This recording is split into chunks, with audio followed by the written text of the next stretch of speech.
But we feel that we have a right, and we feel our position is supported by the law, but we feel that we have a right to preclude the testimony of some of the witnesses whose statements were given to us just recently, or whose statements haven't been given to us, but whose testimony was mentioned in front of this jury.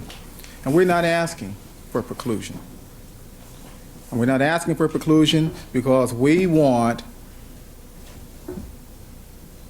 to see the truth. We want the truth to come out in this trial. We could ask for contempt. We could ask the court to hold the defense in contempt, but we're not asking that. We're not asking that at all. We're not asking to report anybody to the bar. We're not doing any of that. All we're doing here today is asking the court to level the playing field. Now, just before I left out of here for the break, Mr. Bailey mentioned to me that perhaps what I really want is a mistrial. I don't want a mistrial. I like the 12 jurors we have. I like our case. I like our chances. We don't want a mistrial, Your Honor. We want to see the truth. We'd like to see these proceedings continue. And my distinguished colleague, Mr. Bailey, also asked me before we broke if I felt the need to run away. And I want Mr. Bailey to understand that I'm not going anywhere. We're not going anywhere. We're in search of the truth, and we're going to find it. We have found it. We want the jury to find it. We're going to stay right here, Mr. Bailey. We're going to finish this trial. We just need a little time to repair some of the harm caused by the misconduct of your colleagues and yourself. We just want a fair shot at it, John. Nothing more. All right, Mr. Darden, let me ask you this. One of the remedies that you're asking for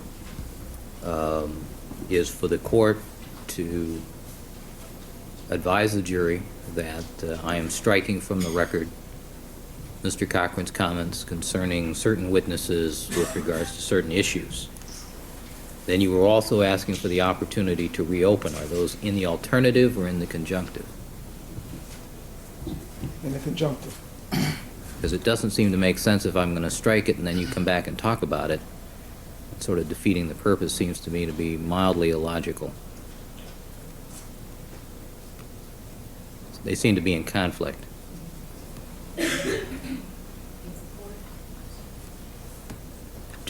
Just an observation. That's why I had. Excuse me, counsel. One The court we were both going to present on is because we just didn't have the time to. Well, summarize with one. thank you, Ms. Clark. Just an observation. All right, Mr. Darden, have you concluded your comments? Yes, I have, John. Thank you. All right, then I have before me 27 specific items. If the court may have more. I don't know if the court did a search of the transcript on its own, but that's all that we could pull out in the short time that we had. Well, I think 27 is plenty for today. Okay. We'll get another 27 for tomorrow, Your Honor. All right, thank you. All right, Mr. Douglas, good afternoon, sir. Good afternoon, Your Honor. Your Honor, I'd like to begin dealing with some of the discovery concerns raised, and Mr. Cochran would like to deal with some of the sanctioning issues that were raised. Your Honor, at the outset of this trial, the court reminded all counsel that the eyes and the ears of the world would be watching us today.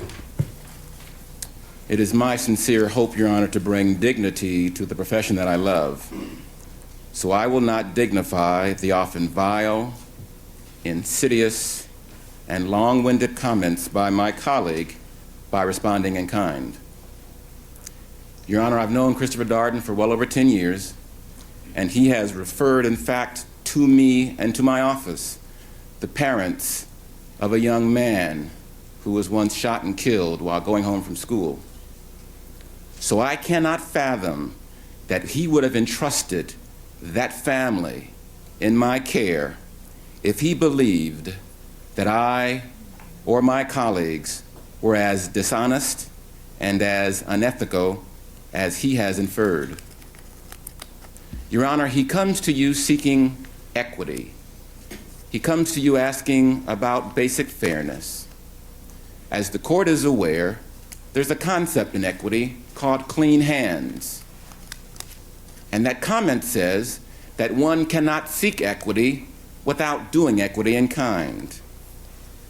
And I submit to the court that before Mr. Darden comes and seeks equity, the true record should be considered so that the court can weigh and properly balance a response given the current state of the full record. Your Honor, in September of 1994, the prosecutors gave the defendants a list of 214 names. On January the 6th of 1995, the prosecutors gave the defendants 207 additional names. 5 more were added the following week. 3 more were added after that.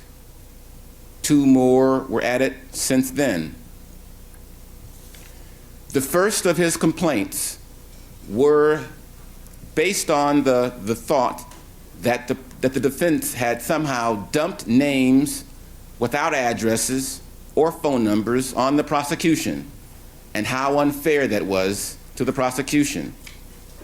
I give this court at this time the names of Art Shaftman, Behart Shaw, Joseph Perulli, Eliza Perez, Cindy Patterson, Brett Lobner, Mark Leon, Ray Kildruff, Bo Jackson, Carlos Hernandez, Richard Gonzalez, Don Detzler, Carol DePrima, Jay Swell, Victor Baffa, Nicholas Bolas, Donna Estes, Gary Kawakawa, Amanda Darling, Patricia Foy, David Prestholt, Cruz Priego,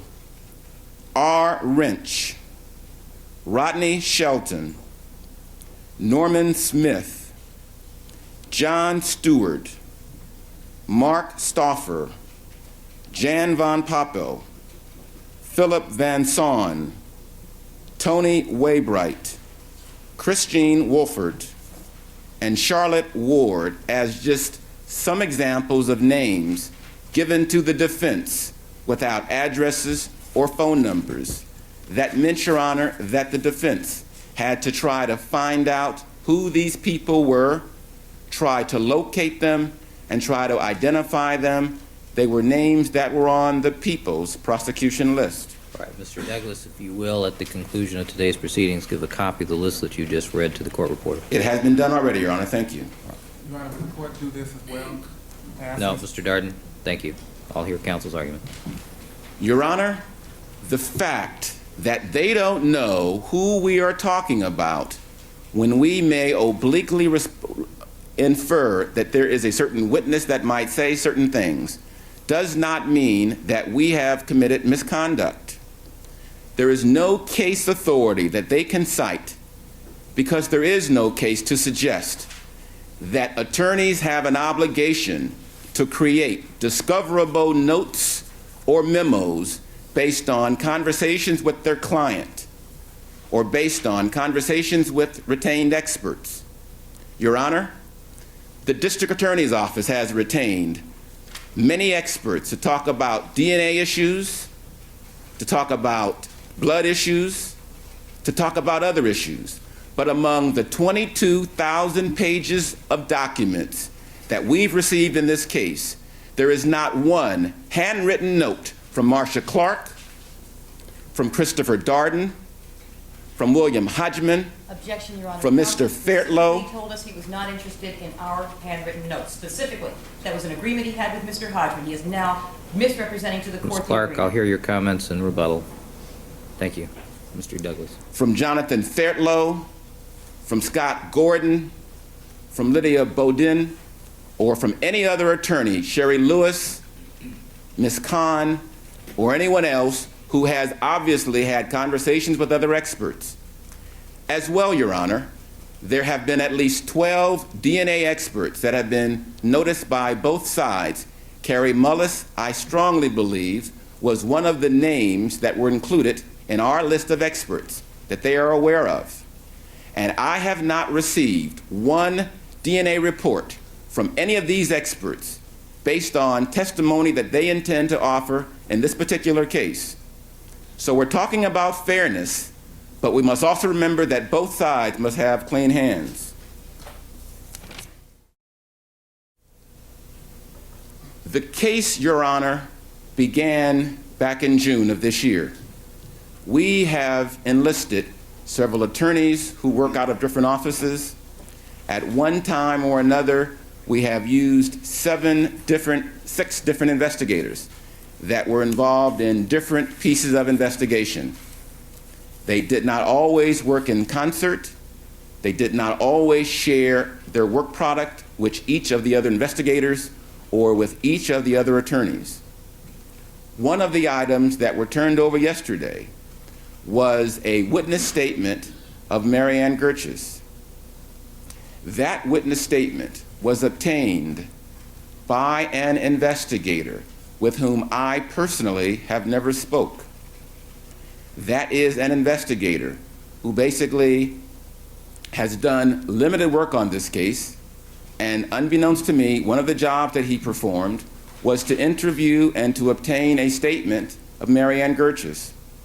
I represent as an officer of this court that the first day that I personally became aware of the existence of his statement, taken of Ms. Gertjes, was moments before I took the podium yesterday when Mr. Cochran gave me a copy, and I asked your clerk to make copies so that I could read myself.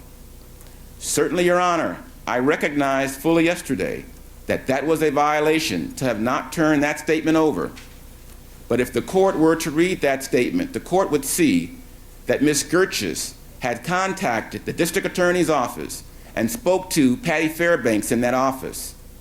That Ms. Fairbanks told Ms. Gertjes that I'm talking long distance to a psychic, so I'll have to call you back. That in her despair, Ms. Gertjes contacted the police department, giving them information that was brought before the jury yesterday.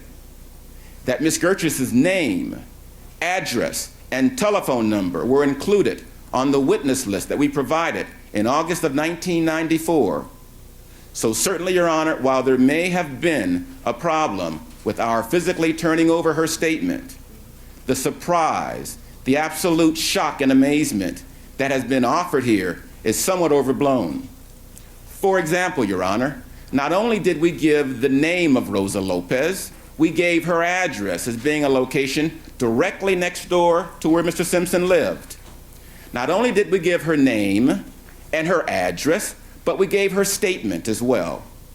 Despite having her name, her address, her telephone number, and a statement, there was no representative from either the district attorney's office or the Los Angeles Police Department to interview Rosa Lopez. She's not one of the individuals under dispute here, Mr. Your Honor, I'm simply by analogy hoping to offer to the court that the protestations of prejudice are perhaps not in good faith, because though they had the very important information on Rosa Lopez, they never saw fit to go and interview her until Monday evening when Mr. Bailey stood up and explained to this court the significance of her testimony. I offer that to say, Your Honor, that yes, there may have been some facial violations of the code. However, before the court believes that there has been dire prejudice, you have to look at the equity. You have to look at the clean hands. And that's what I seek to offer to the court. Now, Your Honor, there has in fact been a list given yesterday because the court made it very clear on Monday that I would have to go through, on Tuesday. Monday, when I gave the name of supplemental witnesses, I told the court that these were the statements that were attached, and there were, I believe, several names and 6 statements that were attached. There was one name in particular, Scott Matsuda, that the people knew about and that they knew that there had been a statement of, and that statement was not immediately forthcoming because it was not attached in that packet. I then made a call, and the next day that name and that statement was given to the people. It was on Tuesday that the court directed me specifically to go through my entire records and to make sure that I have completely satisfied myself, that I have gone through and found out everything that has not been turned over. And we did an exhaustive process, Your Honor, and we followed through with the court's warnings and the court's directions. And that was how we were able to find out that there were 12 statements that had fallen through the crack. 12 statements out of hundreds of names that were given by the prosecution and hundreds of names that were provided by the defense. Now, Your Honor, of these 12 individuals whom statements have been prepared, there are 5 whom I reasonably expect that I will be offering testimony at trial. Therefore, Your Honor, when the court considers the propriety of a sanction, the court should do so within the context of reality. It doesn't make much justice or fairness to cry out numbers or to call out names without knowing in actuality the impact that it's going to have on this trial. And Your Honor, it cannot be ignored that this is January the 26th, the start of the beginning of the case. It is a day when typically, in preparation for the trial, the lawyers huddle together, the lawyers review the state of the record, the lawyers review the state of all of the pretrial arguments and rulings, and get together and decide whom we now reasonably expect to call. And we did that. And even on doing that, Your Honor, we omitted the names of Ron Fishman, we omitted the names of Christian Reichardt, and those names will be soon added. But the people have added names just this very week, and we are already beginning their case, should have been today, perhaps tomorrow, but they too are still adding names. Your Honor, when you look at the 5 individuals whom we reasonably believe that we are actually going to call, it is my opinion that only 2 of those names are names that are unknown to the prosecution. And Your Honor, they talk about how they've been sandbagged, yet in 24 hours they have attempted to assassinate the character of Mary Ann Gertjes, one of our witnesses, by suggesting allegations that are totally untrue. And Your Honor, Mr. Cochran will deal with that more when he comes up. But they've done a pretty good job in 24 hours, and I dare say they'll be able to do a much better job in the 2 months' time it's going to take, at a minimum, before we begin calling any witnesses on the defense. Your Honor, if this were the first day of the defendant's case, and we were then intending to call Mary Ann Gertjes or Ron Fishman or Christian Reichardt, I would not be making the same arguments to this court, because I would recognize that there would really be a clear prejudice. But when we have 400 names on a witness list, and when we have a 6-month trial estimate, and when we have the expectation that there will be dozens or scores of witnesses called, I believe this court may fashion a more equitable solution to this problem, a more equitable response to our mistakes, recognizing that these lawyers whom you also know, whom you also have some admiration for and respect for, whom you also believe would not maliciously or in bad faith attempt to sandbag or do all of the things that have been alleged. I think certainly, Your Honor, you don't come into this position in a vacuum, and certainly I think you can understand, given the massive size of this case, given the complexity of issues, given all of the witnesses who will be called, that it is likely that things fall through the cracks.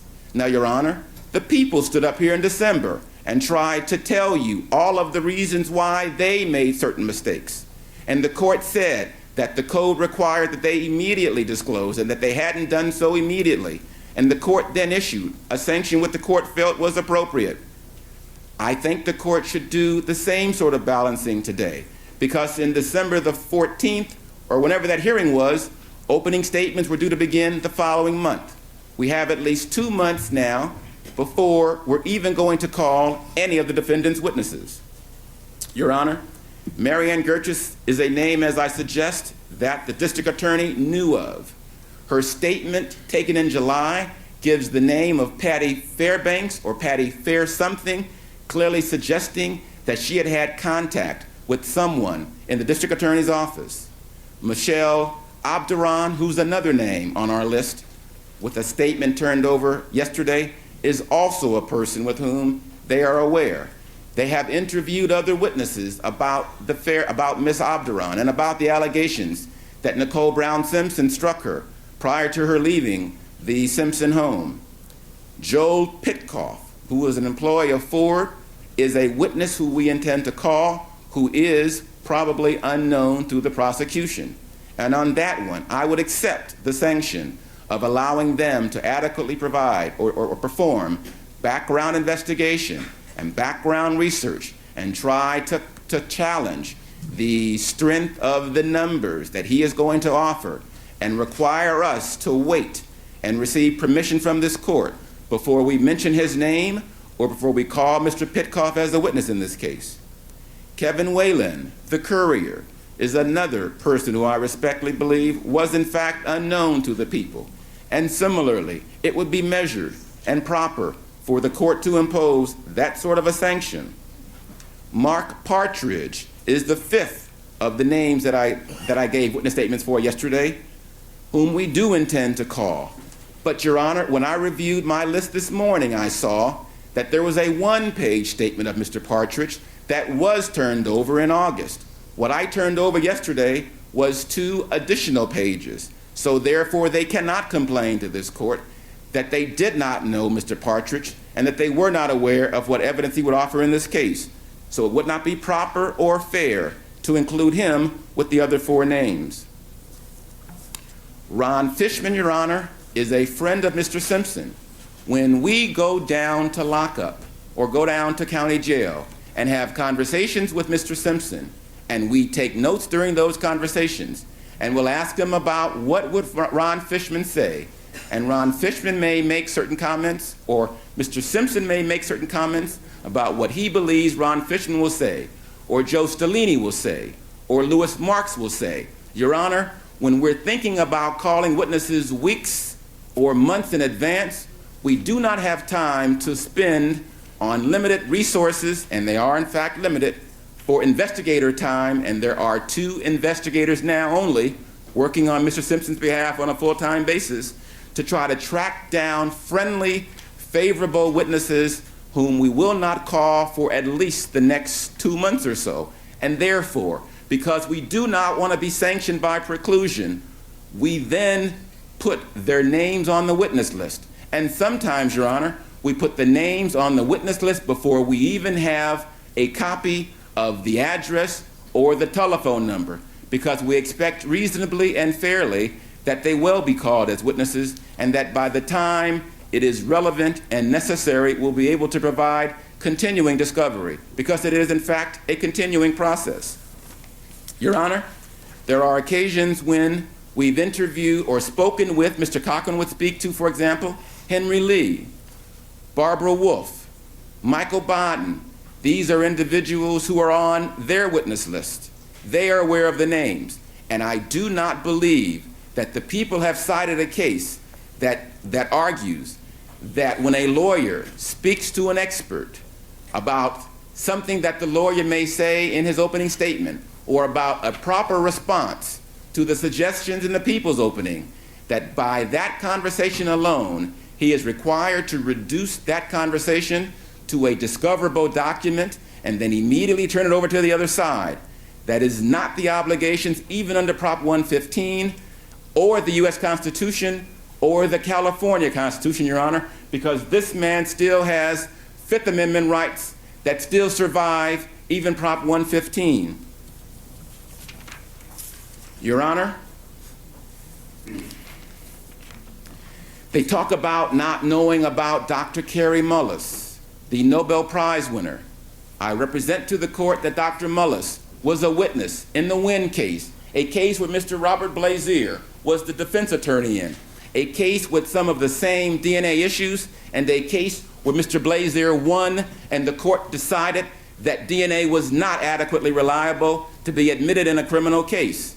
The district attorney's office is aware of that. And Your Honor, I believe that if Mr. Darden were to check with Mr. Woody Clark and Mr. Rock Harmon, he would learn that they have attempted to obtain Mr. Mullis's testimony in that particular case. that indeed Mr. Harmon sought to be introduced as a special district attorney in that case to help cross-examine some of the defendant's experts. So for them to say that, lo and behold, they didn't know, that they are surprised, I suggest to the court, is not totally with good faith. Mr. Douglas, is Mr. Mullis on your witness list? Your Honor, I've just looked for today, and he was on the list that we gave in October of complying back and forth with who our DNA experts are.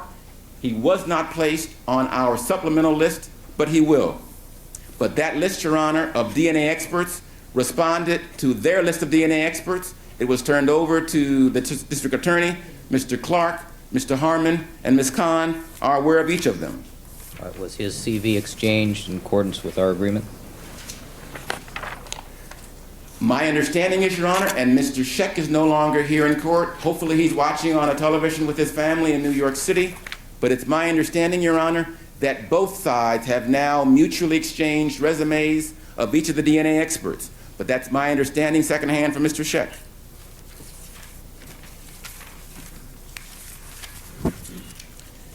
There's a suggestion, Your Honor, that Barbara Wolf was a surprise. Ms. Wolf's name, her address, her telephone number were provided in August of 1994. Again, we have conversations with Ms. Wolf. We do not reduce those conversations down in written form. There are no reports from Barbara Wolf concerning her testimony or her conclusions or her findings in this case. There are no reports from Dr. Michael Baden concerning his testimony, his conclusions, or findings in this case. There are no reports from Dr. Henry Lee, who is in fact the preeminent blood splatter expert in America concerning his conclusions, his findings, or his impressions in this case. We are aware if any such report is generated that it is discoverable, and we will do so. Your Honor, Mr. Weitzman is an attorney that Mr. Cochran has known for 30 years. I have enjoyed the pleasure of his company for 10, and I call him on the phone at home if I need to. When I say, Howie, tell me about what happened at the jail, and he says, they told me I had to leave, I do not think law or the code requires that I put that in a writing and turn it over to the other side. Skip Taft has been Mr. Simpson's personal business attorney for over 20 years. When he tells me that the police officers told him that they had to leave when Mr. Simpson was being interviewed, that is not a conversation that I would put down in writing.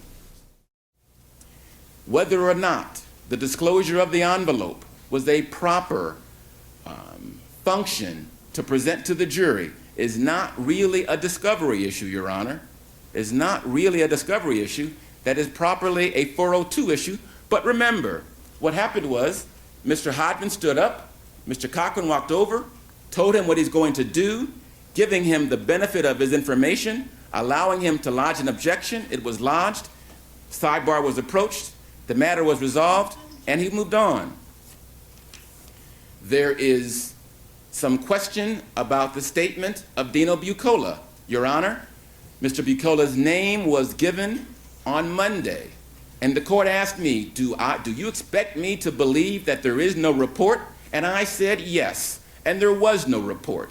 But on January 24th, in part because His Honor gave those words to me, I had my investigator interview Mr. Bucola.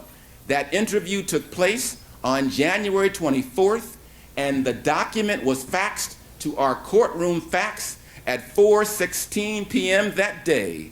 When I received that document, Your Honor, rather than leaving the courtroom, I went upstairs myself to the 18th floor and handed that document to Sherry Lewis, making sure that I could do everything that I could in the face of the slings and arrows that were slung my way to show my good faith, to show that I'm trying to play fair, and to obviate any accusations that I heard this afternoon.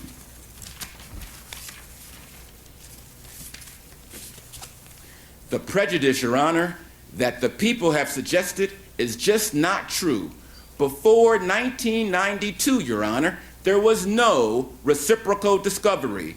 Yet there were murder cases, there were robbery cases, there were shoplifting cases, there were drunk driving cases where the people would open up their entire file and the defendants would give absolutely nothing. So for these histrionics to go on and for there to be the suggestion that this is the most egregious wrong in the history of jurisprudence is laughable, clearly laughable. Only since 1992, when the people of this state, not the legislator, thought in their wisdom to impose on the defendants the requirements of Prop 51, have those requirements been in place, and defense lawyers in this state are continuing to wrestle with the implications of that law. We are continuing to weigh and to balance our obligations to a law that we feel is unjust and our primary obligations to our client who has an absolute right against self-incrimination. And Your Honor, if it means that we weigh in favor of self-incrimination and that those interests are more profound and those interests are the strongest, and as a result, we must be precluded from offering the testimony of those witnesses until the end of the defense case, so be it. Mr. Douglas, as a former longtime federal public defender, this scheme of reciprocal discovery is not unknown to you, and it's well settled in the law given to us by the United States Supreme Court that these schemes are not unconstitutional. Your Honor, I'm not arguing that the schemes are unconstitutional, but I argue that as a defense lawyer, I must constantly, daily wrestle with the internal conflict within me of resolving a law that I feel is unfair, a law that I feel is unjust, but a law that I am compelled to follow. And there are conflicts, Your Honor, that are occurring across the defense offices in the state, in public defender offices everywhere. No one who represents a man accused of a crime, particularly a murder case, enjoys complying with that law, but we must and we try to. Your Honor, I recognize that it is not a constitutional issue solely. I recognize the wisdom of the courts. I do not argue that I should not or must not comply with the rule, even though I feel it unjust. And I do comply, Your Honor, but I offer to the court that when the court measures and balances and weighs everything, when the court does equity, which is indeed one of the most important roles of a judge, that a court balance the equity of the prejudice to the defendants and the real prejudice, not just the puffed up souffle of prejudice that we've heard this afternoon, but the real prejudice against reasonable solutions to a clear and understandable mistake. Mr. Cochran? Thank you. Good afternoon, counsel. Good afternoon, Your Honor. Of all the lawyers who've addressed you, Your Honor, this afternoon, I'm going to try and be the shortest if I can. I'm sure you've been very patient, as always, and listened to us. I'm going to try not to raise my voice, Your Honor, because I think that it's important that we always try to conduct ourselves as professionals, even in the face of some rather untoward attacks. But I ask the court to remember that in the prosecution presentation, Mr. Darden, my good friend Mr. Darden, and I'm reminded that my wife is present in court here today, as the court knows, and during the break I introduced her to Chris Darden, and Chris says, "I'm your husband's good friend," and I told my wife, "I certainly hope that you don't love me like he does, because I think I might be in trouble." But I want to point out to the court that that with regard to Mr. Darden and some of these histrionics we've heard over the last couple of days, Mr. Darden is the same person who stood before you and told you that if we interrogated any police officer, like Mark Furman, with any racial slurs, it would so pollute. We could not pursue racial animus. It would so pollute this jury that they couldn't get a fair trial. Their whole case would fall apart. Remember that? These two, you have to understand, put in perspective. They're the same people who brought you that, which is not going to be true, and I think everybody agrees with that.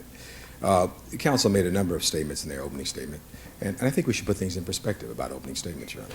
You have said on a number of occasions, and I said, we all said when we got up, opening statements are not evidence. What we expect to prove. What we expect to prove in good faith. If you don't prove that, then you suffer the slings and arrows that occurs with that. For them to stand here and talk about that they have suffered, there's an uneven playing field. Your Honor, for the first time in 7 months yesterday, somebody was able to get up and say something on behalf of Mr. Simpson. And that's all that took place. All I did was try to address what they had said, Your Honor. And Your Honor, objection. This is not relevant to the matter before this court. And Mr. DeConn has already Ms. addressed the Clark, court. Ms. Clark, please, when we're here, outside of the presence of the jury, I'll hear the complete comment of counsel, please, without objection. You'll have an opportunity to respond to this. Mr. Cochran. Thank you, Your Honor, again. With regard to this, I tried to address the things that they'd said in their opening statement, and I felt they said a number of outrageous things that they couldn't prove by any stretch of the imagination. But I didn't stand up. I didn't come crying to you that night and said, look, Judge, you know, he can't prove those things. He can't prove those things of domestic discord he talked about. That's not going to be, because we don't try cases that way, Judge. I'll just wait until I get my chance to tell the jury what I think, and then I will deal with the evidence. It's the evidence that we'll be talking about in this case. Now, certainly, for anyone to stand here and say that after 32 years of practice that I would in any way jeopardize my reputation or do something untoward in a case, I would never do that. I would never, ever do that. What we're talking about here, and I wouldn't stand up as Ms. Clark did and tell the jury that Alan Park says he saw a Bronco parked there. I didn't jump on that. I just came back and read what he said. I don't have to call anybody a liar. I think in this case, that's the problem with them. They always want to label everybody. I would much prefer reading the testimony. And then I think it makes it clear. That's what I think we'll be doing or trying to do. Now, they make a big thing about all the things that I said. And it turns out, Judge, with regard to the things I talked about yesterday, that Dan Mandel and Ellen Aronson, very well known to them. They had all the reports. They talked to him. We had talked to him. Tom Lang, they talked to him. We had talked to him. As Mr. Douglas points out, Rosa Lopez, they talked to him. We had talked to him. Mr. Douglas has explained the situation with Marianne Gertges, and I apologize to the court for that. Certainly, I thought that had been turned over. The last thing in my mind to try to do that. But I want to tell the court something about the responsibilities of counsel and why we need to be professional. During the break, we received a call in this courtroom from Marianne Gertges' lawyer. She was so distraught. She is totally distraught at having been called a thief on television by Mr. Darden. He should be real happy that he made these statements within this courtroom. Her lawyers are incensed. This woman is very, very, very upset. She says it's absolutely untrue, and what she said is the truth. I mean, it's ironic and outrageous that they would do that. It seems to me, then, that whenever they stand up to talk, Judge, it has to be character assassination.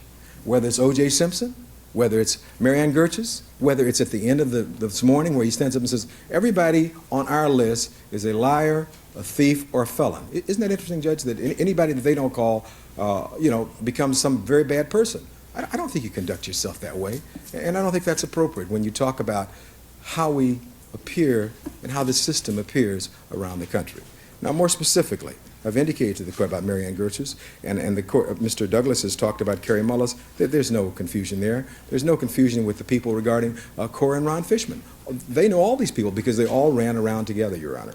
And if it was inadvertent we left their name off, we apologize for that. I assume those names have been taken care of. My job has not been that aspect of it. I'm not trying to shy away from it, but everybody has responsibilities and roles, and so you can't do everything. But we want to adhere to that. Certainly, it's outrageous for anyone to say that we think we're above anything. I've practiced law in the courts of this county for 32 or 33 years.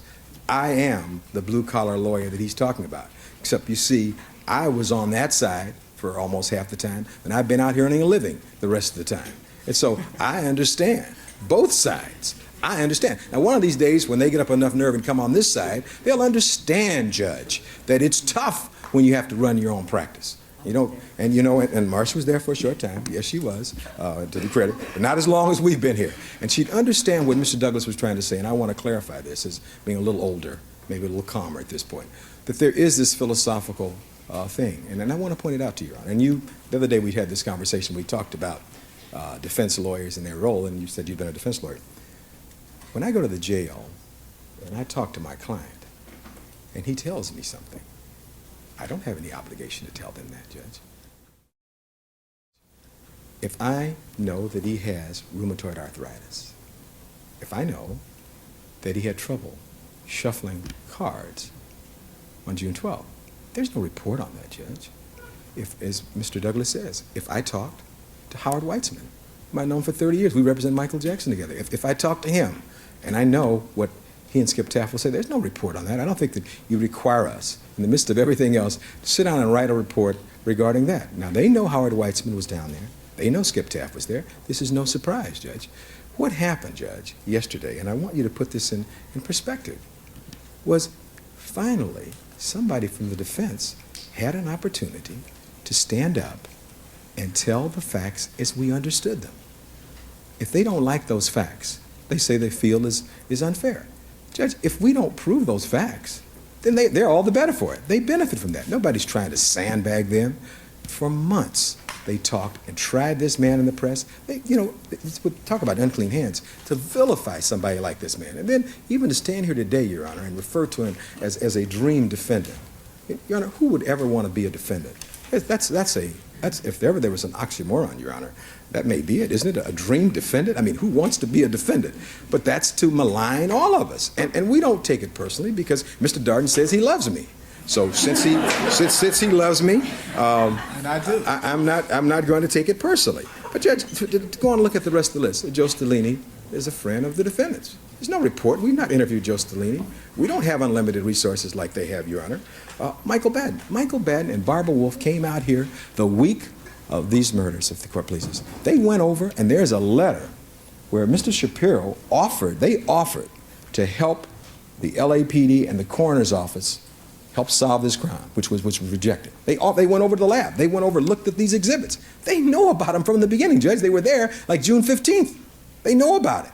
The one report from Henry Lee that you know about, we turned that over. I mean, we don't have any other reports. Now, I mean, I can't make, these are busy men. Henry Lee is the foremost blood splatter, crime scene, forensic expert in the country. And so they might not lack we have Henry Lee on the side, but that's not the reason to bar us. They know about it. Same thing with Kerry Mullis. If he wins the Nobel Peace Prize and they don't have him, they may not like that, but that doesn't level the playing field, Judge. They know about it. I don't think he won the Peace Prize. I said that. You know, Judge, I said that. I'm going to make that clear. The Nobel Prize for Chemistry. I had Dr. King on the mind yesterday when I was saying that, who did win the Nobel Peace Prize. Linus Pauling won both. Never mind. The only one. No, you would know those facts, too. I'm not surprised, Judge. You would.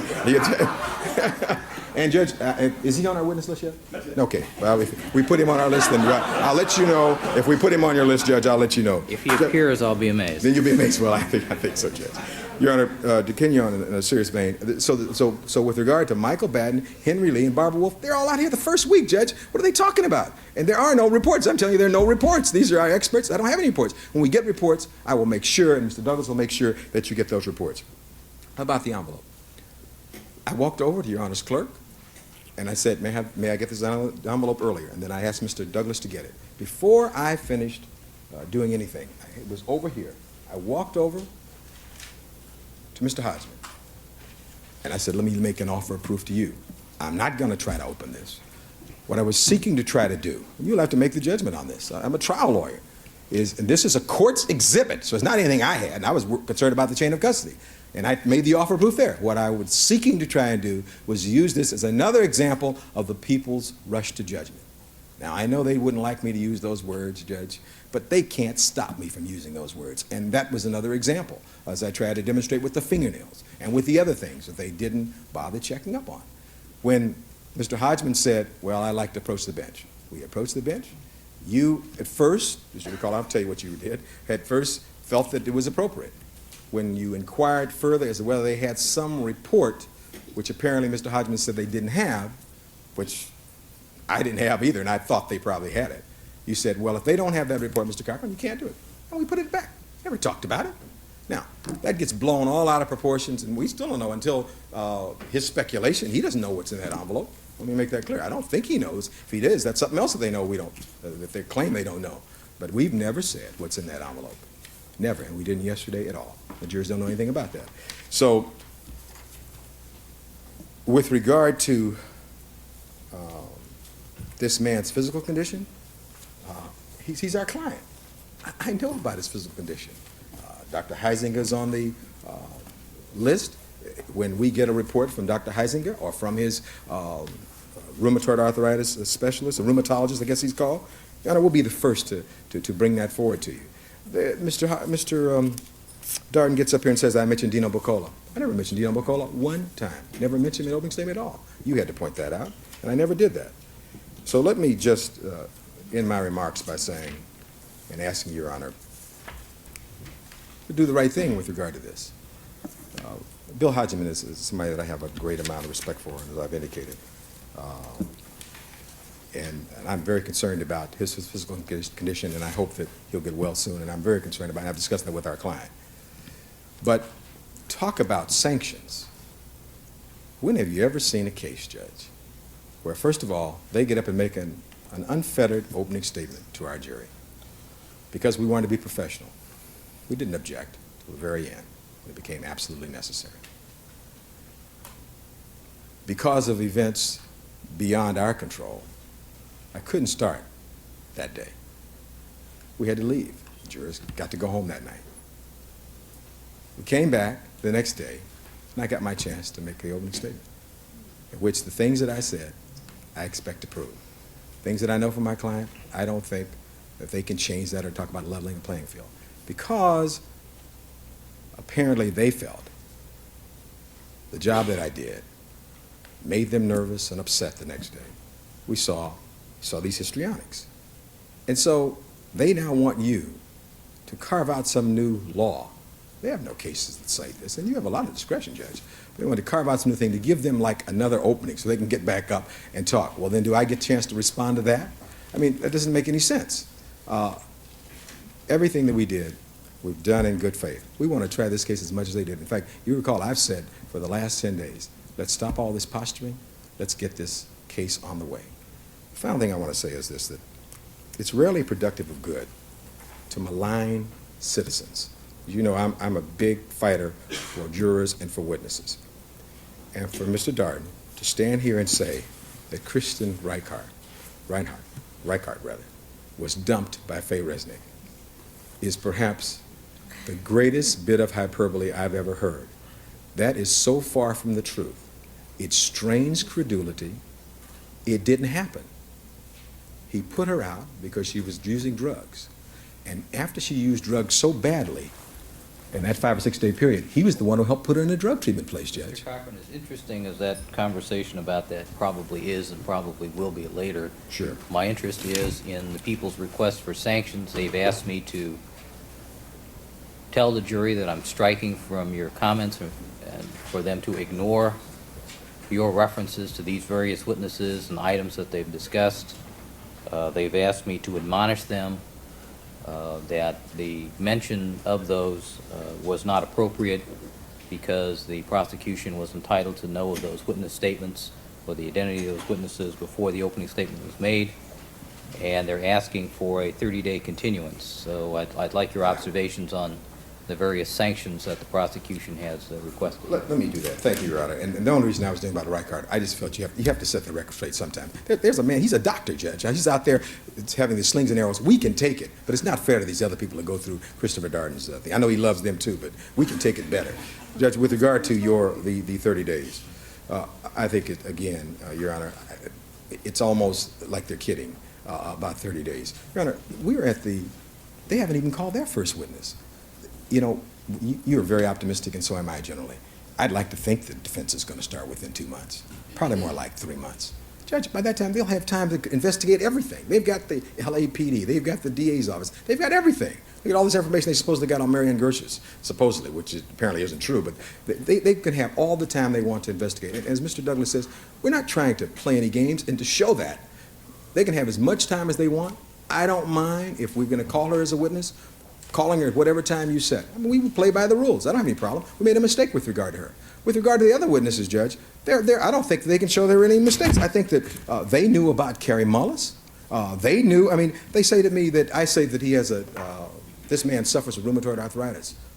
Those are the facts, and I'll be able to prove that. What do we strike based upon that? They don't like the truth, and they want to try to change it around to talking about a level playing field. So as I listened to it, I didn't see, and I try to go through the list of witnesses.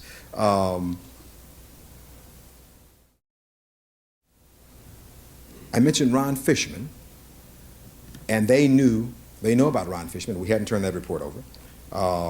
With Chris Reichardt, they know about Chris Reichardt, Judge, because they've interviewed him. They've interviewed him. We don't have a report, I don't think, from Christian Reichardt. We don't have a report. And we don't have a report from Fishman, so we have nothing to turn over. They know about Lenore Walker, Judge. In fact, let me respond to that on Lenore Walker. With regard to Lenore Walker, we got a special order. She went to the jail over 2 weekends. She has not finished her examination, as I indicated to the jurors. We don't have a report from her, and we don't have one either from Geraldine Butch Staley either, who's their associate, because they were due to go to the jail last weekend to finish their reports. They haven't finished them, or they finished the testing. So again, that's not anything. We tried to give them the CV. We've done what we could on that. With regard to Michelle Abduran, they know about Michelle Abduran. Joe Stellini, there's no report. So, Judge, the sanctions they're asking are far out of line with what should take place. I think we're in a similar position than what they were. What I'm trying to indicate to you that we've not done anything intentionally. We would not do that. We're just trying to get what we know we can prove before this jury at the earliest possible time. This is the first time we had to do that.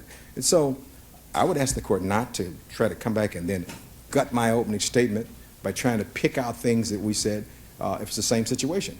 If we don't prove those things, the problem comes with that. Where does it say that because in an opening statement I make a statement believing that they have Marianne Gertis' testimony and they don't have it, when they should have, because of the statement of itself, in that statement, if you look at it, has the DA's phone number. Marianne Gertis says she has the DA's phone number from Patty Fairbanks, who puts her on hold, and she tells about calling all these police departments.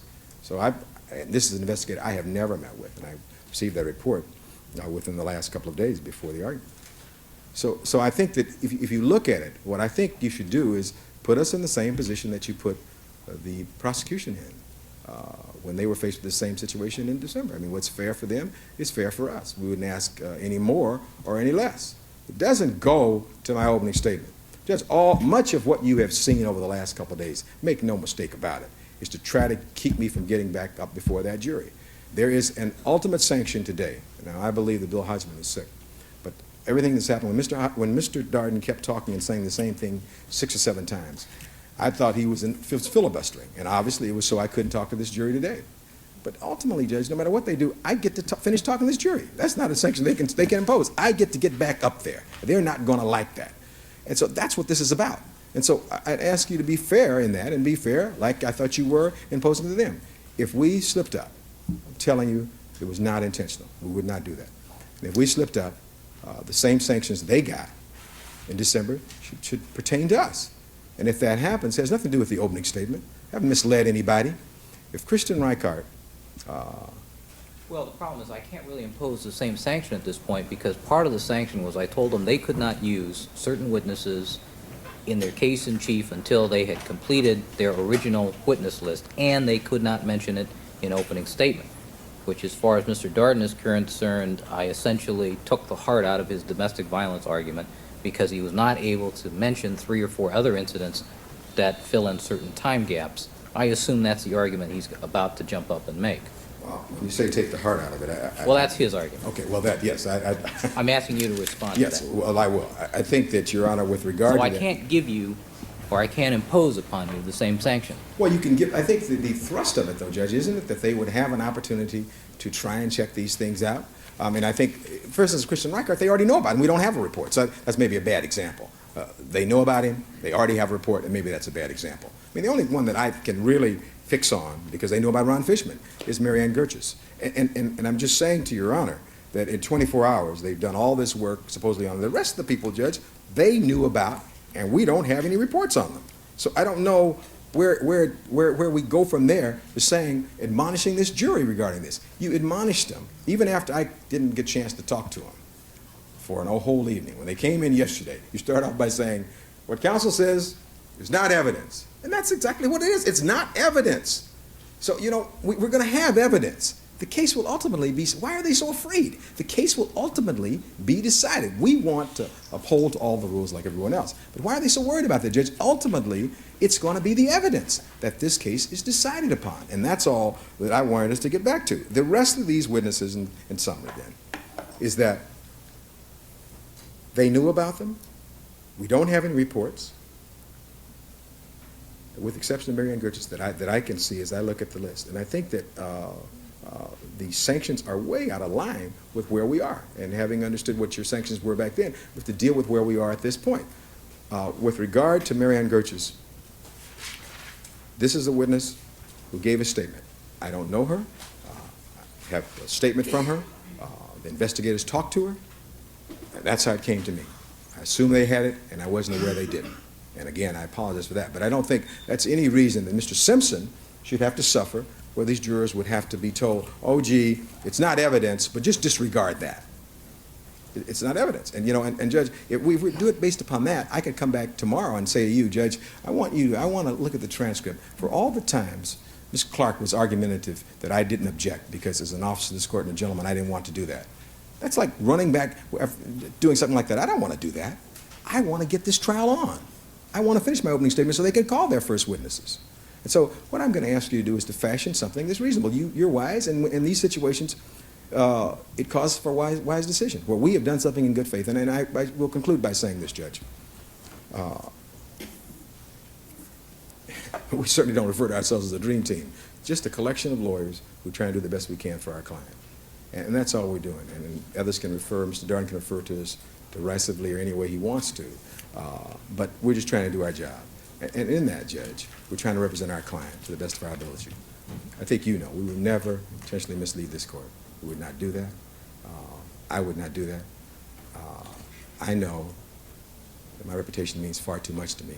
And this case is not the last case of my career. And so we don't have the obsession that some seem to have about this case. We want to try this case. We think we're going to win this case. But we're not out here trying to win this case at all costs. We're trying to do it methodically and do the job that we're paid to do. And that's what we expect to do, ethically and morally, Your Honor. And all I ask you to do is to allow us, remember that part of the sanctions have already been the delays, the internal delays in my opening statement getting back to that jury. Allow me to get back to that jury without any real unnecessary delay. If the court felt that there was some problem with regard to Bill Hodgman, obviously we want to listen to that. I mean, that's something that I am sensitive to, and I've talked to Mr. Simpson about that. Although he wants to proceed as fast as he can. I'm sensitive to that. But with regard to these other things, Judge, if you look at when it's reduced down, you know, things that I knew because my client told me, I don't have an obligation to that. And I hope I put the envelope and the other things in perspective. So I'd answer any other questions that Your Honor has for me at this point. Well, you're objecting to the 30-day continuance that Mr. Darden has suggested. Yes, Your Honor, I think that is far, far too long. What are we going to do for 30 days? We have a jury that's being sequestered. They've wasted another whole day today. I don't have to tell you that, but those are the facts.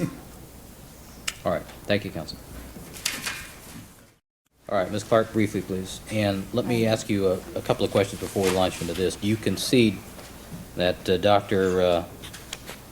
Mullis was on the DNA list for the defense for the DNA? Yes, I do. He was on the Kelly Fry list. Yep. His deletion in the trial list led us to believe that he was not going to be called at trial. And that is the problem that is posed, is that we were just beginning to prepare for the Kelly Fry, and then matters were transpiring at a rapid pace. We ceased preparation when it appeared that there was not going to be a Kelly Fry hearing. And that is the problem with him, but it's not nearly as egregious as the others, because we did have some notice of his existence for the defense. Let me indicate to the court that with respect to the 30 days, I believe it was the defense who indicated, and at the court's request prior to this, when they wanted time to investigate witnesses that they claimed they were given late notice of, although they got them far in advance of the last hour of opening statement, they asked for 6 weeks. They thought that was a reasonable time for investigation, as did the court. We're asking for less, even though we would be, under a parity of reasoning, entitled to the same amount of time for reasonable investigation. We are not obsessed with this case, Your Honor, but I wonder about the defense obsession, because their desperate tactics in throwing ethics out the window and behaving as they have is evidence of clearly the opposite of wanting the fairness and justice that we're entitled to in this case. There should be no mistake about it. This conduct should not be minimized this way. Mr. Cochran's very persuasive, very talented, very charismatic, but I'm sorry, Your Honor, in this case, he is wrong. He has done wrong. This is not the way to behave. This is not ethical conduct or behavior.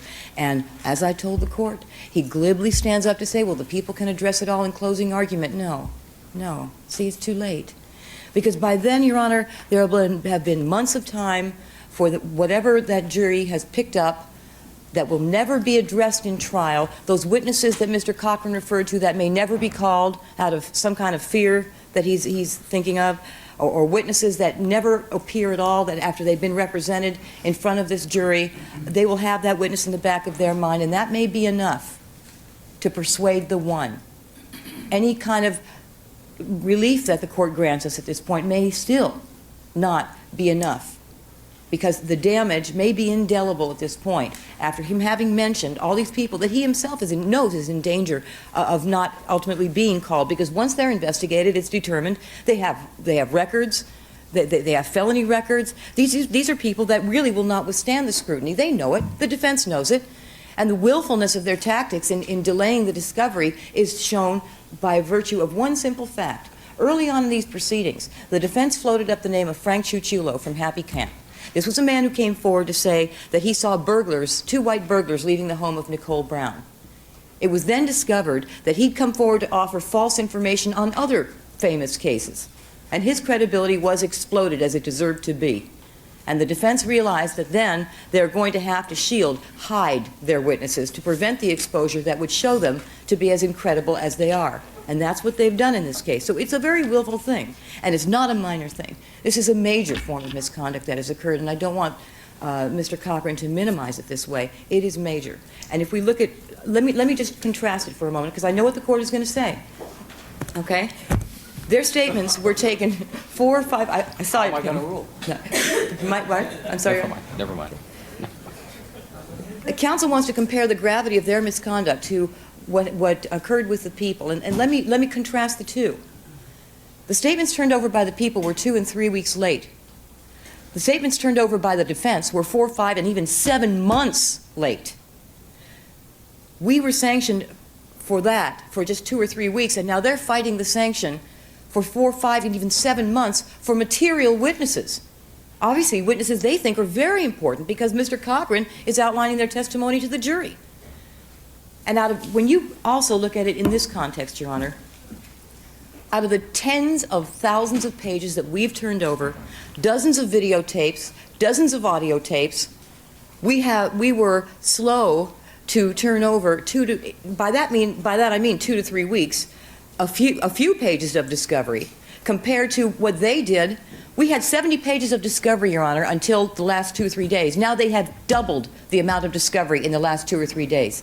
What that shows this court is not only that the gravity is very severe, that the misconduct is very serious, but that it is not inadvertent and cannot be claimed to be. You don't overlook over half your case. And that's what they claim to be doing. I don't believe it. I don't believe it. Mr. Cochran is an excellent lawyer. He knows what he intends to use. He knew what he intended to tell this jury. His statement was typed and it was prepared. And he cannot come before this court and tell us that he didn't know about these witnesses before or was unaware of their statements. And the fact that Mr. Jones can Mr. Douglas can stand up before this court and say and try to excuse the misconduct by saying, well, this wasn't always the law. It makes it even more egregious, because what he's indicating is a desire to thwart the law, a desire based on his own belief about what he should be able to do as defense counsel. Unfortunately, the voters of this state have spoken. They have said, we will not countenance any more of this hide-the-ball stuff, this shell game in the course of a criminal trial. We want it to be a real search for the truth. We want both sides to air their witnesses so that everybody can have full and complete investigation. And that is the problem with what defense counsel has done. They are trying to prevent us from doing our job. I want Mr. Cochran to get up and speak to this jury as long as he wants to. I don't want to stop him from talking. I want this opening statement to get going and to get completed. I want him to be able to put on every witness he desires. All I ask is the ability for the people to investigate these witnesses so that the jury gets the whole truth, so that we have an opportunity to show the jury who these people really are. And when these people are hidden from our investigators, we cannot let the jury does not get the true picture of who they really are. I would not be doing my job if defense counsel were permitted to trot a parade of witnesses up to that witness stand and I were to sit back and say, what's your name? What time is it today? Thank you very much. I should be fired for that. It's our job to search for the truth, and it's our job to show this jury the real credibility of who these people are, what these witnesses really is. And if this jury doesn't get to see that, they're deprived of the truth. And if they're deprived of the truth, the people of this state are deprived of justice, and I cannot allow that. That is not my job. My job as a representative of the people is to see that that does not happen, that any witness who is called is given thorough and complete examination, and what they are attempting to do here is prevent that. Mary Ann Gerches now claims that she called our office This is not a woman whose credibility is unsullied. And the fact, and if she did call the office, which counsel knows because counsel had the same problem, we've all gotten thousands of calls from every Tom, Dick, and Harry that wants to get involved in this case. If the person doesn't pursue it, sometimes they don't get reached again. But I think it's very interesting that they say that. What, are we supposed to now say that the lawyers can rely on the witnesses to give discovery? Is that what he's saying? She's supposed to give her discovery to us? I mean, somehow he's putting the obligation on her to come forward. No. The obligation is not on the witnesses to turn their statements in. The obligation is not on the DA's office to go begging for the defense witnesses to come and talk to us. The obligation is for the defense to give us what they've got, the same as it is for us to give them what we've got, and we have done so diligently at every bend and turn. We have not attempted to avoid it in any way. Now, I think that what the court should know is that Mr. Douglas's position vis-a-vis the law, vis-a-vis his requirements in terms of turning over discovery, taking reports, and reducing statements to writing is wrong, 100% wrong. It's so wrong that previous courts have found that conduct to be contemptuous. I cite the court to the case of In Re Serra, S-E-R-R-A, 484 Fed 2nd 947. The court held that a defense attorney should be held in contempt for asking an expert to refrain from writing a report in order to avoid discovery. Also cite the court to Standeffer versus Superior Court, 18 Cal. 4th 672. It cautioned again the attorney not to direct an expert to avoid writing a report in order to avoid discovery. Counsel has deliberately done an end run around the discovery laws, basically by trying to get their discovery from the mouth of their client. Here, Mr. Simpson, go call Ron Fishman, tell us what he'll say. And then they go and ask Mr. Simpson. I mean, that's a very clever game, but it certainly does not serve the ends of justice, and it does not comport with the spirit and the letter of the law under 1054. We love the fact that they have Henry Lee for an expert. But if he's such a great expert, he's so well-renowned, and I understand he is, how could he not have written a report with respect to all of the work that counsel has told us he's performed in this case and will testify to here? No report? He's been on the case since day one. We're all aware of that. And to tell us now that he has no report to offer us, that Dr. Bowden has no report to offer us, that Sylvia Wolf has no report to offer us, this is unbelievable. You know, this conduct cannot be minimized, should not be minimized. We have been placed in it's a very unfair position that we are placed in. I think that the goal of a trial is for the truth to emerge, and it's not for a lawyer to hold in his head information that he or she may use to ambush the case with. And that's what we have here. It's a trial by ambush. That's the strategy. The people would request, number one, that the court admonish the jury with respect to counsel's misconduct, as I've indicated earlier. Number two, if the court is not inclined to strike the comments, the offensive comments by Mr. Cochran, and let me indicate about that envelope, he waved it in front of that jury and every single one of them saw it. And we all know that after the preliminary hearing with what occurred there, everybody knows about the envelope. Everyone on the jury said so. Mr. Cochran knew what he was doing. That jury saw what he was doing, and that was a setup, as sure as I'm standing here, because he knew that he was going to surprise us with that, a surprise tactic, that we would object, and that the jury would then see the objection and maybe conclude that we were trying to hide evidence, when in fact what has happened is we've been hidden from. We don't know what's in the envelope. We haven't seen the reports. Counsel knows better than we do. They know what they're waving around. We don't even know. All we're asking is let us know. We want to know. We want to know what their witnesses have to say. We want to know what the evidence is. Is that asking so much? Under 1054, it's not asking anything that we're not entitled to. That's all we ask for. And under 1054, there are a certain number of sanctions that are allowed under the law, and Mr. Cochran is aware of that. And if the court is not inclined to strike the offensive comments, then the people would request that we be allowed to reopen to address those matters, but that's in conjunction with the admonition, and that after the conclusion of opening statement, that we be permitted a continuance in order to investigate all of these witnesses that were just recently thrown at us at the conclusion of Mr. Cochran's opening statement remarks yesterday. I think it's only the alternatives that I oppose to the court, I think, are the only way that the people can be made whole. We are not being hysterical here. We are simply asking for an opportunity to do our job. That's all we're asking. How would I justify granting you a 30-day continuance if we all agree the people's case in chief is probably going to take between 2 and 3 months to present, Doesn't that give you adequate time to go out and prepare to rebut or to impeach these witnesses, these 12 or 14 witnesses who've just been disclosed? While we're tied up in trial, we can't get involved in the investigation. That's the same game that's been played throughout this case. We're tied up in court with days and days of jury selection. We have to be out there too. We can't just send people out to do things for us without guidance.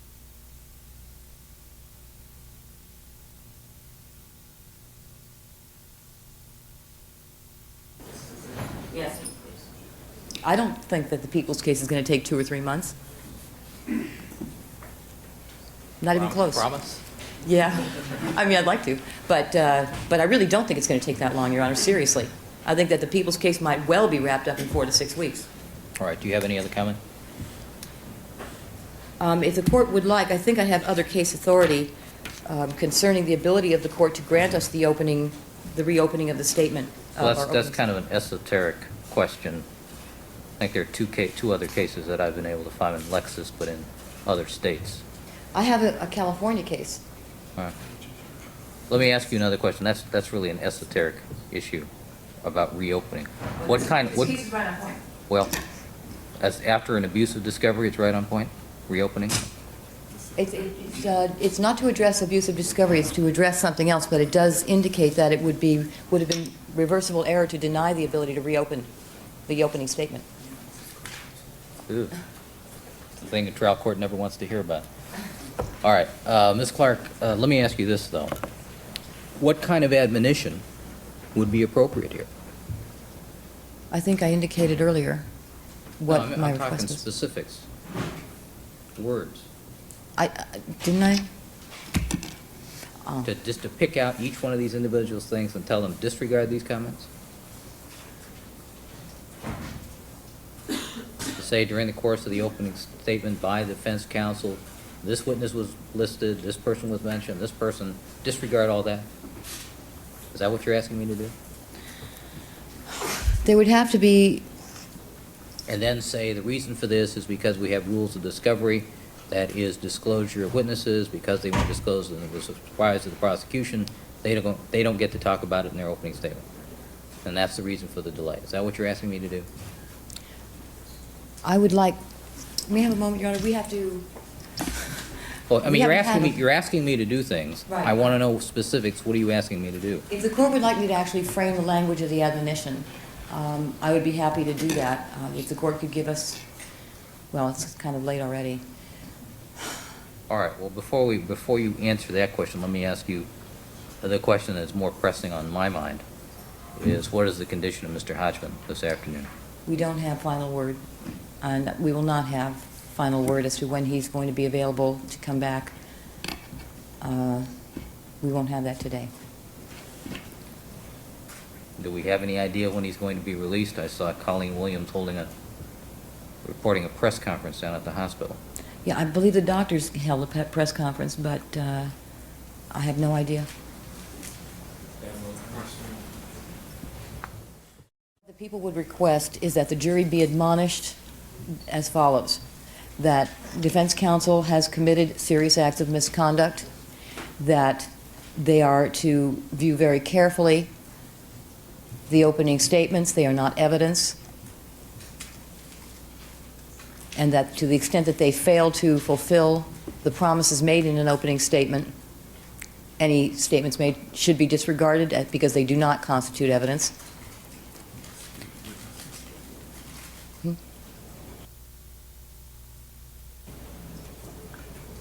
Then They should be- that invites them to speculate that the whole thing is bad. That what whole thing is... Don't I have to be more specific than that? Because certainly not all of Mr. Cochran's opening statement is in dispute, or the propriety of it. Well, Your Honor, we're going to have to take a break so I can frame then something more specific. I can't at this time, but they do need to be admonished concerning counsel's misconduct. They need to be admonished to disregard counsel's statement concerning the witnesses who will not appear out of fear. That was a totally inappropriate comment, very improper, and the jury very prejudicial. The jurors should be admonished to totally disregard that. There's no evidence to that effect. And then we should ask counsel at this time. Mr. Cochran, I'm aware of your 1335 request, so. Yes. We're That's fine. entitled. We can litigate that later. As soon as I receive a motion and application. We also would request that the defense sit down with Mr. Cochran and review the balance of his opening statement to determine if there are any more witnesses he intends to mention that they've somehow magically forgotten to give us discovery of. We would also request that the court order them to reduce to writing all of these reports they carry around in their head with respect to the witnesses that are civilian as well as the experts who they intend to call. And we have no problem with the resumption of opening statement, provided it begins with the court's admonition to them. Do you want Mr. Hodgman to be here? I would definitely prefer that Mr. Hodgman be here, Your Honor. And I'm going to have to find out how long it's going to be. I don't know. All right. I feel like it's unfair of me to make a request to wait for his return if I don't know what that is, and so I'm going to have to ask leave of the court to get further information before I make any request along those lines, either way. I mean, if he doesn't come back for 2 weeks, is that fair? That's not fair to defense, and so I should really find out how long we're talking about before I ask for anything. Mr. Cochran, you have a plaintive look on your face. Yes, it's not like that plaintiff will, but it seems like the press is being, like the plaintiff will. The press is being told about Mr. Hodgman's condition through press conferences and things, and why don't they take a break and then they can call and find out? Because the press isn't being told when he's going to be released. But I think they should make an effort to try to find out. Well, we will. All right, well, why don't you take 5 minutes? My court reporter tells me she's out of paper, so let's take 5 minutes. Why don't you make a phone call upstairs? And this is not a recess, so everybody stay in place. I have asked to be beeped as soon as they find out. So We don't turn on beepers in the courtroom, do we? But my beeper isn't with me, so it's okay. My beeper's upstairs. They're going to call me. So I'm supposed to get a call the minute they find out. All right, Ms. Robertson, what information did you receive from the ever-present Ms. Fairbanks?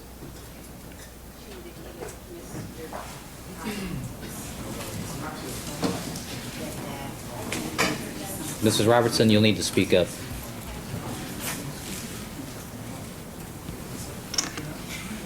She indicated that he was healthy and his doctors anticipated he would be released sometime next week, that it may, his wife was requesting that he have an additional time off period. Basically, that was Fairbanks related. So he's going to remain in the hospital till next week? Basically, that's what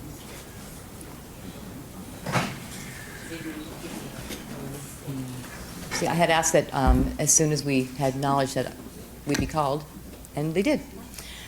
Thank you, guys. So that's all we know right now is that he'll be back sometime next week, at least released, but we don't know when he'll come back yet. That might be. All right, in light of that, Uh-huh. It's asked me to inform you that the ever-present Ms. Fairbanks is here. She's gotten word from the press conference that they will not state exactly when Mr. Hodgman is going to be released. The doctors would not give a definite date. And as for his return, it's uncertain as to whether it will be the beginning part of next week or the end of next week. all right, in light of Mr. Hodgman's absence, when will you be prepared to go forward in his absence? Can you be prepared tomorrow to go forward?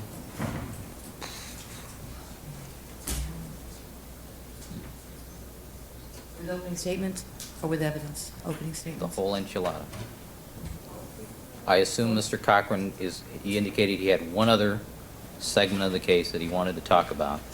And I assume, although that'll be a rather large part, I assume it's not the whole day. So I would assume that he would conclude his opening statement in the morning and that we would proceed to witnesses in the afternoon, assuming we started at a normal hour. Any ruling so far on the people's request for a continuance to deal with the discovery that was just dumped on us over the past couple of days? I'm asking you, when will you be able to do that? I'm mindful of Mr. Hodgman's absence. I'm mindful of the fact that he is a critical member of the prosecution team. I frankly will need time to go through my notes, prepare the record, because we were talking about, as I indicated, my recollection is we talked about 26 specific items of discovery and/or witnesses, so this is not something I feel comfortable ruling from the bench upon. So I probably will not be prepared to rule upon your request and the for sanctions until probably late tomorrow is my problem. And I don't know that I want to drag the jury down to sit around and wait all day again. I don't know the answer to your question. What we could do is let, there's a possibility that Mr. Hodgman will return on Monday. If, for the purpose of having him present for opening statement, we could do that on Monday. But then, what I thought we could do is sever the issues of the opening statement being completed and then Well, the request for continuance. You dumped a rather large number of things in my lap. It also is going to require me to go back through and read Mr. Cochran's opening statement again to go through the record to see what's mentioned and where. So this is not something I'm going to be able to accomplish between now and 5 o'clock. No. And, Your Honor, this is from the defense. This is not from the people. But, Your request, though. well, it is our request. All right. Necessitated by. Anyway, why not start it, if we could have it go over to Monday for the purpose of completing opening statements. And at the conclusion of opening statements, would that give the court time to rule on the people's requests? And that way we would know where we stand. All right. Let me just ask Mr. Cochran one question. All right, I'm contemplating going over to Monday. That'll give me time to review this, make my ruling, and we can find out definitively when Mr. Hodgman will be back. My inclination, though, is to direct the people to be ready to proceed if I rule that certain sanctions are appropriate, but that we're going to conclude the opening statements, that you be ready to proceed immediately, Mr. Cochran. And assuming that we proceed on Monday, that the prosecution also be ready to call witnesses Monday afternoon.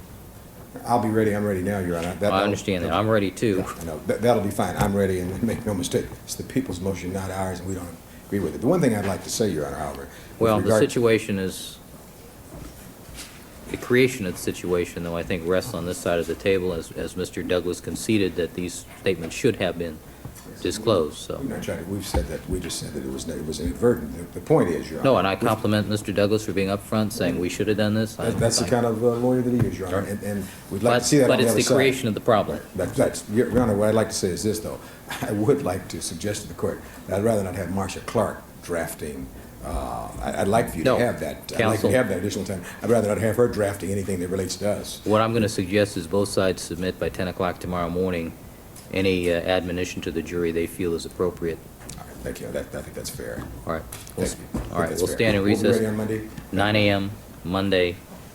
Be prepared to go. Thank you, counsel.